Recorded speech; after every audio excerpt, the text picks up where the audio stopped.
Hi, welcome to my video. First I'm gonna show you my domain I created. It is a castroid133.corp. I did include my second last name so it could be shorter and more easily seen and found. And yeah. First, I'm gonna go to my Active Directory users and computers where first, so I'm gonna make this a little bit bigger because so that you can see more clearly everything that I created. Now I'm gonna go to my computer so that you can see that both are part of my domain.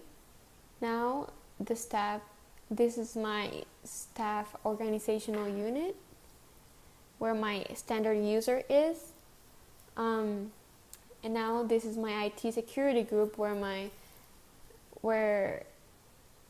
I added my administrative user and made it part of the IT staff, and then I made the IT staff part of the domain admins so that the administrative user would have rights as administrator. So now I'm gonna go to my DHCP manager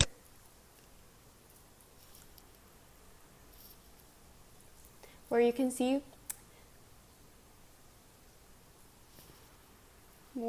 I'm gonna show you my scopes that I created.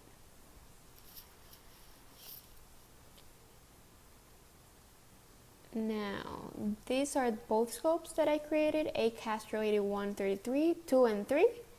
Now, here are I'm getting the address pools where you can see both the exclusions, the address range for distribution, which is the 112.254, and both exclusions that we had to create.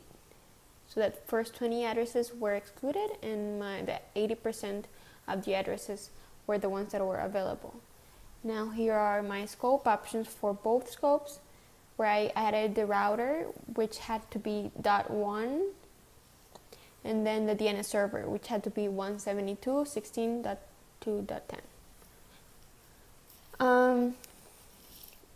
I'm gonna also show you the address leases so that you can see that my second VM my third VM, ACWSO1, has a lease from my address pool and even has the lease expiration for a day because I've configured it to be 24 hours long. Okay, now I'm gonna go to the same VM, to the ACWSO1, and I'm gonna show you the IP configuration so that you can see that it has an IP address from the address pool. Nope, it's IP config. Sorry. Now here you can see that it's a day-long IP and that it's 20.21 because the first 20 weren't available. You can also see the DHCP server and the default gateway, that those were the ones that were required. Now I'm gonna go to the DNS manager in my domain controller again, and I'm gonna show you the mail exchange query I created and the other query that I created. So here you can see both of my reverse lookup zones. So that I had to create for all networks. So those are my two networks. And now these are the forward lookup zones that I created. These are the DNS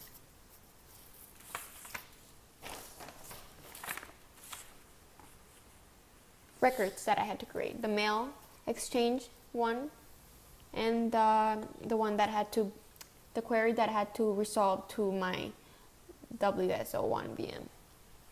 So that's the mail exchanger, and yeah, I had to create a parent folder for it. I'm gonna show you that it can actually ping my IP address from the ACWSO1 VM, and it's successfully pinged. Now I'm gonna ping my mail exchange, so mail.castro.local, and it successfully pings. It took a while though for it to actually ping, but it just had to accept the configuration. Now this is all I had to do for my lab, and I hope everything's great, and thank you for watching. Bye.